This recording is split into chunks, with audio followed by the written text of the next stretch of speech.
दोस्तों, वुमेन टी20 world cup 2026 के आगाज से पहले एक तस्वीर और वीडियो सोशल मीडिया पर तेजी से वायरल हो रही है। इस तकरीब में आईसीसी के चेयरमैन जय शाह और पाकिस्तान वुमेन टीम के कैप्टन फातिमा सना से मुसाफा किया है, लेकिन शायकीन की तवज्जो एक और बात ने हासिल कर दी। सोशल मीडिया पर सवाल उठाया जा रहा है कि भारतीय कैप्टन और पाकिस्तानी कैप्टन फातिमा सना के दरमियान मुसाफा क्यों नहीं हुआ। क्या इसके पीछे कोई खास वजह थी या सिर्फ तकरीब के दौरान एक इत्तफाकी लम्हा था। दोस्तों, उर्दू रिपोर्ट के मुताबिक तकरीब में तमाम टीमों की कप्तानें मौजूद थी और जय शाह ने बारी बारी सबसे मुलाकात की।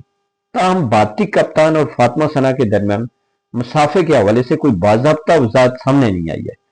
याद रहे कि पाकिस्तान और भारत के दरमियान सियासी कशीदगी अक्सर क्रिकेट के मैदान में भी बहस का मौजू बन जाती है, लेकिन इस वाक़े के बारे में अभी तक कोई सरकारी बयान मौजूद नहीं है, इसलिए हतमी नतीजा अखज़ करना दुरुस्त नहीं होगा। दोस्तों, अब सवाल ये है कि क्या आपके ख्याल में ये सिर्फ एक इत्तफाकी लम्हा था या इसके पीछे कोई और वजह हो सकती है। दोस्तों, अपनी राय कमेंट्स में जरूर बताएं और अगर वीडियो पसंद आई हो तो इसे लाइक और हमारे चैनल को सब्सक्राइब जरूर करें।